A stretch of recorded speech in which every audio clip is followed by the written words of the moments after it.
Le pape veut partout rechercher, respecter et de se convaincre que la Révolution française n'avait pas de détruire une religion que la liberté de conscience établie rendait encore plus sacrée. Tous les jours, dans les galeries de Louvre, une foule immense allait recevoir sa bénédiction. Ce jeune homme refusa avec arrogance de se mettre à genoux à son passage. Le pape s'arrêta et lui dit avec beaucoup de douceur: La bénédiction d'un vieillard ne fait jamais de mal. Le jeune homme touché se prosterna. Voilà comme la plus douce des religions doit conquérir le cœur. Le 2 décembre 1814, nous nous rendîmes aux Tuileries et de là en grand cortège à Notre-Dame. La foule immense du peuple accourut sur notre passage. Les acclamations d'usage de la présence du chef de l'Église venu de si loin. Ces cardinaux italiens avec cette armée dont des fois victorieuses se président des provinces représentant le département, ces princes étrangers, cette queue si brillante, toute concourue à rendre cette cérémonie une des plus imposantes qu'on puisse voir. Ma mère s'est fait admirer de tout le monde par sa grâce et sa dignité. Il y avait eu de grandes discussions peu portées de manteau impérial et les sœurs de l'empereur s'y refuseront. Enfin, il fallut se résoudre ou ne pas paraître à la cérémonie. La princesse Josepha et moi ferons le seul qui montreront de la bonne volonté. En entrant dans l'église, ma mère avait perdu la nouvelle nom du pape qui devait venir. Sa superstition aurait pu en tirer un mauvais augure. Mon frère retrieva cet anneau et le lui remit. Je le posa encore. Peu de jours après, l'empereur distribua les ailes au champ de Mars. On avait discuté au conseil si l'on n'échangerait pas la cocarde tricolore qui avait amené tant des discordes d'enfance et autorisé tant de crimes.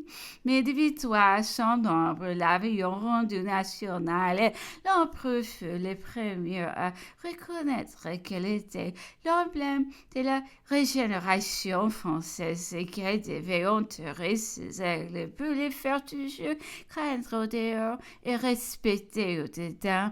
Les cérémonies se succédaient aussi rapidement que nous n'avions pas un moment à nous. Le matin, nous recevions de nombreuses présentations d'étrangers et de Français. Mon mari, comme connétable, avait tous les jus des généraux, des colonels à dîner. Nous engagions aussi tous les présidents des cantons de la France. Par hasard fort remarquable, un ballon perdu lancé à une des fêtes tomba à Rome et y porta le nouveau du couronnement 24 heures après. Mon premier enfant avait été baptisé par le cardinal Caprara. L'empereur voulut faire baptiser par le pape celui qui venait de naître. La cérémonie se fit à Saint-Cloud. C'était la première fois que le pape officiait pour une telle chose. Aussi avait-on déployé les plus grands appareils. Mon fils criait beaucoup. Voilà tout ce qui m'occupait. Une distinction aussi marquée affecta vivement Caroline. Elle venait d'accoucher d'une fille et devait espérer faire baptiser son enfant en même temps que le mien. Je le désirais pour elle. L'empereur ne le voulut pas et naturellement elle dut être un peu jalouse de moi. Ces fêtes où la présence de l'empereur était indispensable, l'avion un peu distrait de l'habitude des affaires, du moins il paraissait davantage se livrer au monde et s'y plaire. Il était devenu galant, parlait plus souvent aux dames, mais il peut arriver à une seule qui semblait l'occuper, Madame du Châtel, d'une taille moyenne et bien prise, d'une figure spirituelle, des cheveux noirs, des grands yeux bleus foncés, d'une expression charmante, un nez assez long et très pointu. une bouche grande, mais montrant les plus belles dents du monde. Un teint saint fraîche le matin, mais éclatant le soir. Voilà celle qui allait troubler les repos de ma mère. Elle venait d'être nommée dame du palais au bal. Le prince Murat ne la quitta pas et sa femme n'en paraissait pas inquiète. Mon frère me dit un jour que l'empereur était amoureux de cette dame, que Duroc lui avait confié qu'il ne travaillait plus en palais d'elle sans cesse et que si Murat s'en occupait, ce n'était pas pour lui. Nous avons toute la crainte que l'impératrice ne s'en aperçut. Elle était frappée d'un coup si cruel que nous nous promîmes bien de réunir nos efforts pour la détourner. Le maréchal né du Juliet avec moi était de service comme dame du palais avec madame du château. Elle avait bien vu qui s'adressait en les soins plus marqués, ses discours plus fréquents de l'empereur.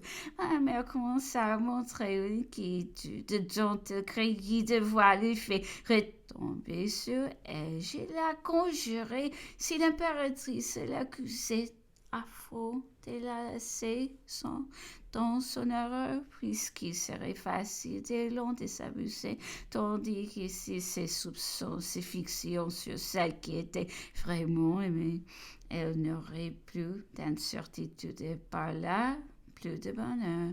Par attachement pour moi, le maréchal cédait à mes désirs, mais toujours prête à se justifier et à déclarer la vérité.